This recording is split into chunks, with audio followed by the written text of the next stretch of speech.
प्राचीन समय की बात है। एक छोटे से गांव में धर्मवीर नामक एक युवक रहता था। धर्मवीर अत्यंत धर्मपरायण, विनम्र और सेवा भाव से परिपूर्ण था। वह सदैव सत्संग में सम्मिलित होता, संतों की वाणी सुनता और प्रभु की भक्ति में लीन रहता। किंतु उसके मन में एक प्रश्न सदा बना रहता, प्रभु की प्राप्ति कैसे हो। धर्मवीर ने अपने गांव और आसपास के क्षेत्रों में अनेक संतों और महात्माओं से यह प्रश्न पूछा, लेकिन हर कोई उसे अलग अलग उत्तर देता।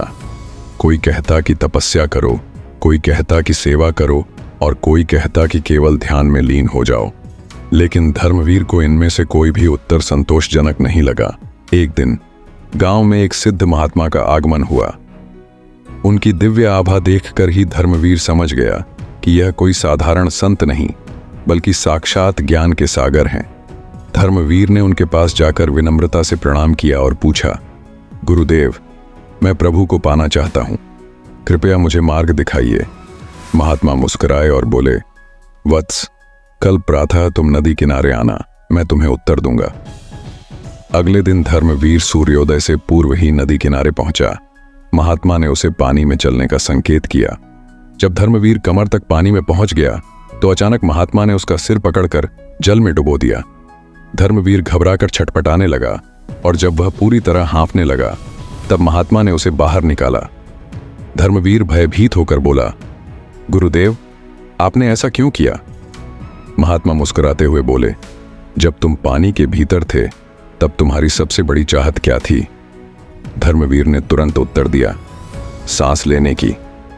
महात्मा ने गंभीर स्वर में कहा, वत्स, जब तुम्हारी प्रभु प्राप्ति की इच्छा उतनी ही तीव्र होगी जितनी तुम्हारी सांस की थी, तब तुम प्रभु को प्राप्त कर लोगे।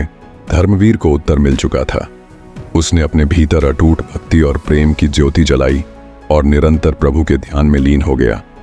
उसने अपने दिन रात भजन, ध्यान और सेवा में लगा दिए। धीरे धीरे उसका मन सांसारिक मोह माया से मुक्त होने लगा। वह गांव से दूर एक घने वन में चला गया, जहां उसने एक कुटिया बनाई और तपस्या में लीन हो गया। कई वर्षों तक उसने कठोर साधना की। अनेक प्रकार की कठिनाइयां आईं, कभी घोर सर्दी, कभी असहनीय गर्मी, कभी भूख प्यास, लेकिन धर्मवीर की भक्ति अटल रही। उसकी साधना देखकर आसपास के लोग भी प्रेरित होने लगे। धीरे धीरे उसका आश्रम बन गया, जहां लोग आकर धर्म और भक्ति का ज्ञान प्राप्त करने लगे। उसकी ख्याति दूर दूर तक फैलने लगी। लेकिन धर्मवीर को इन बातों से कोई मोह नहीं था। उसका एकमात्र लक्ष्य था प्रभु की प्राप्ति। जंगल में रहना आसान नहीं था। धर्मवीर को जंगली जानवरों का भय, मौसम की मार और अकेलेपन की कठिन परीक्षा से गुजरना पड़ा। कई बार उसे लगा कि वह हार जाएगा, लेकिन हर बार उसके भीतर की आस्था उसे संबल देती। वह घने जंगल में पेड़ों की छांव में बैठकर घंटों ध्यान करता, नदी के शीतल जल से उपवास करता और प्रभु का स्मरण करता। एक दिन जब वह ध्यान में लीन था, एक विशाल सर्प उसके समीप आकर बैठ गया। आश्रम के लोग भयभीत हो गए, लेकिन धर्मवीर ने अपनी आंखें नहीं खोलीं। सर्प धीरे धीरे उसकी गोद में लिपट गया और फिर एकदम शांत हो गया। यह देखकर सबको आभास हुआ कि धर्मवीर अब प्रकृति से भी एक रूप हो गया था। उसकी भक्ति और समर्पण देखकर एक दिन प्रभु स्वयं प्रकट हुए। उनकी दिव्य छवि को देखकर धर्मवीर की आंखों से आंसू बहने लगे। उसने प्रभु के चरणों में गिरकर कहा, प्रभु, क्या आपने मुझे स्वीकार कर लिया? प्रभु मुस्कुराए और बोले, वत्स, तुमने जिस लगन, प्रेम और निष्ठा के साथ मेरी साधना की है वह दुर्लभ है। तुम्हारी भक्ति के कारण मैं स्वयं प्रकट हुआ हूं। अब तुम मुझ में लीन हो सकते हो।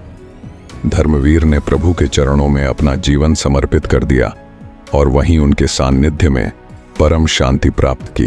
धर्मवीर के इस अद्भुत अनुभव की चर्चा दूर दूर तक फैल गई। उसके आश्रम में हजारों लोग आने लगे जो प्रभु की भक्ति की राह पर चलना चाहते थे।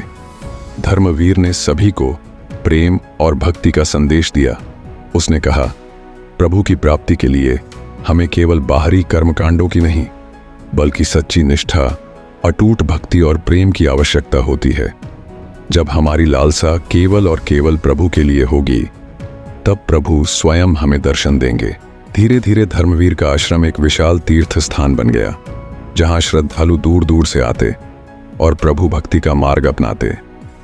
वर्षों बाद एक दिन धर्मवीर ध्यान में बैठे बैठे प्रभु में विलीन हो गए। उनके भक्तों ने उन्हें एक महान संत की उपाधि दी और उनकी शिक्षाओं को आगे बढ़ाया। धर्मवीर की कथा हमें सिखाती है कि प्रभु की प्राप्ति केवल उन्हीं को होती है जो पूर्ण समर्पण और प्रेम के साथ उनकी भक्ति में लीन होते हैं।